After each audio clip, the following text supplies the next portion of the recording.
Hey guys and gals, this video is going to be on Magic the Gathering. I'm just going to be taking a look at what I missed over the past month. Feel free to leave your comments down below. I'll be sure to read every single one of them. But let's just get into it. There was a huge pack that just came out, Lord of the Rings. You might have heard of it if you're into Magic the Gathering. And it seems like the card was found. It was found in Toronto, Canada. So I think it's really interesting to know about the person who found this like $1 million plus card, and sources are kind of like around the place. Some say he's a 36-year-old cashier and forklift operator who lives in Toronto. Another source says it's the cousin of a person who like actively plays. I'm not entirely sure who the person is, but we do know that it was found in Toronto. And another thing that's pretty important about this card is that it was one of the main reasons that the box was so hyped. As you can see here from this graph, this is from tcgplayer.com, where you can like buy cards like from independent sellers. The price of the box was at like 500 plus or like 400 plus, and now it's just steadily dropping. That does suck for people who did heavily invest into this box, because already the box is dropping in price because the one ring, the one copy of the card has already been found. But that doesn't change the fact that there's still a lot of really good cards in the pack. I brought up TCG Player right here so we could take a look at the most popular cards. I thought that'd be kind of interesting. I'm not a market analyst and I'm not telling you what to spend your money on. I just think it'd be fun, and I think it's actually good knowledge to know what is that's not even a word. What's kind of pricey in the MTG card game. So we have right here the One Ring. And of course, you know, I gotta read this because I haven't read any of these cards. Indestructible. Oh, it's an artifact. When the One Ring enters the battlefield, if you cast it, you gain protection from everything until the end of the next turn. Wow, so it's not only until just the end of your turn, but also the next turn. That's kind of a lot of turns.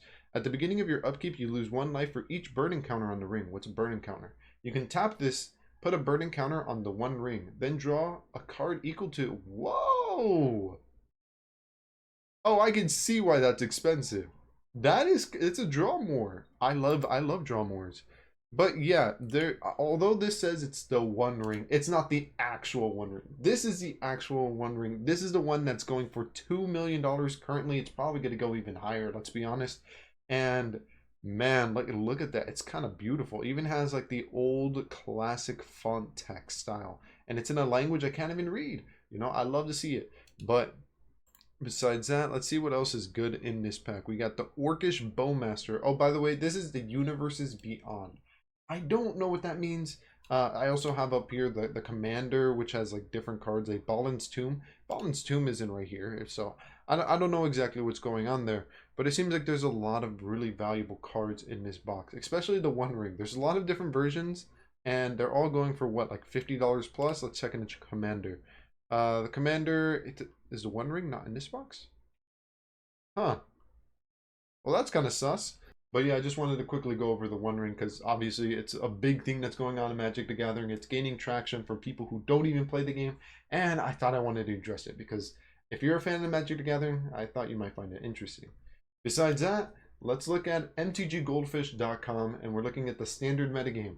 I haven't looked at this in like, what, a month or two? And we're going to be checking out and seeing what changed. And definitely a lot of things changed. If we check out from like the past 90 days, you'll see that it was Esper mid-range, and then we have Azonia Soldiers and Mono Blue and some other stuff. But if we look at the past 14 days, now we have Esper Control. Mono Fire Red is still up there, surprisingly, for being such a cheap deck. Look at that. $83 to build a deck. Like, that's, to me, that's a lot of money, but that's way cheaper than 360. 300. And in Yu-Gi-Oh, dude, don't even get me started in Yu-Gi-Oh. To build a competitive deck in Yu-Gi-Oh, it's like almost like 400, 500, up to 1,000 if you want to get the shiny cardboard. But anyways, I'm going off topic. Let's check out Esper Control. This is currently the top deck of the meta on MTG Goldfish, and it looks like it literally just Planeswalkers. Planeswalkers are pretty cool, especially the Eternal Wanderer. That's a fairly new one, and I think Terefi the Temporal Pilgrim is also a fairly new one. So yeah, this one just looks like it's just a bunch of removal. You have negates, make disappear, the Shreldic, I guess that's just removal as well. And you run your Planeswalkers and you just try to out advantage your opponent. Besides that, we have the similar Mono Red. And it looks like Monastery Swift Spear, which was from the latest set, I believe. I don't remember exactly what it was called, but this guy came out, and I mean, it's up here, which is pretty cool. Phoenix Chick is still up there. Bloodthirsty still up there. That guy's still up there. This is a new one though. I never really seen people play this. Furnace Punisher. It's 3 mana and it has menacing. And during the upkeep, it deals 2 damage to that player unless they control 2 or more lands. So I guess it's really good against mono strategies. Finally, have battles, which are a completely new card type. They're actually in the meta now.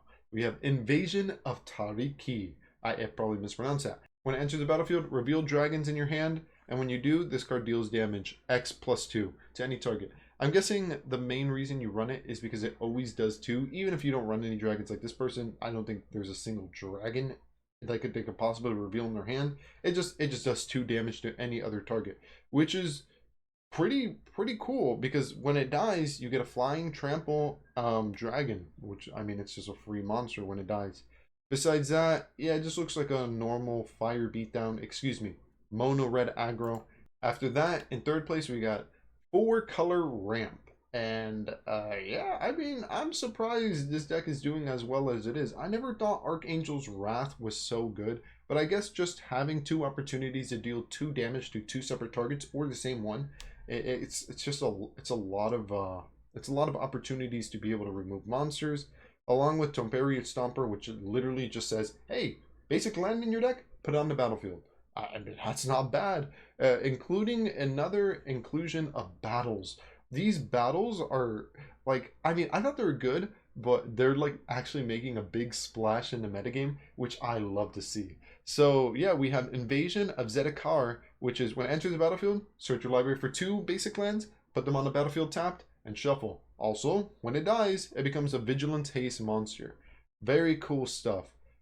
So yeah, this is an interesting deck. It's already been kind of around for a while, at least the Atraxa build. But I mean, I like to see that the battles are being included as well. And the final one we're going to be looking at is Mono Black Midrange. Now, Mono Black Midrange is my personal favorite deck. It's the one that I run because I own most of the cards. So Graveyard Trespasser is a card that I don't run, particularly in my deck, mainly because I don't truly understand how the standard set rotation works. This is from an older set. I think it's like Midnight Hunt. And I thought that set would have already left the rotation, but it hasn't. So I'm not entirely sure why this card is still in the meta, if it's going to be here for a very long time, if Magic the Gathering changed their thing. If you know, feel free to let me know down below, because I've been wondering that for a very long time now. But besides that, 4 copies of Sheldred. We got the original OG Sheldred, Phyrexian Flesh Gorger. I might have to try that out because I've never actually seen people play that. I mean, you can summon it as a prototype for 3 mana, so that's not that bad. Liliana of the Veil, Varaxa, Cut Down, and Go for the Throat. I knew Go for the Throat was going to be very popular because really, who plays artifact creatures? Like, they're not really in the meta.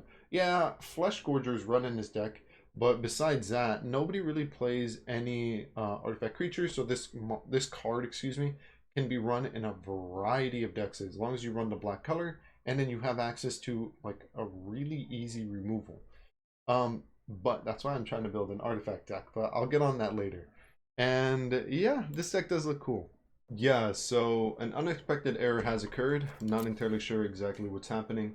So I think I'm just going to be ending the episode off here. It's going to be a little bit of a shorter one. And as soon as the servers are back up, I'll make another video. And maybe we'll do a draft because I have a lot of coins.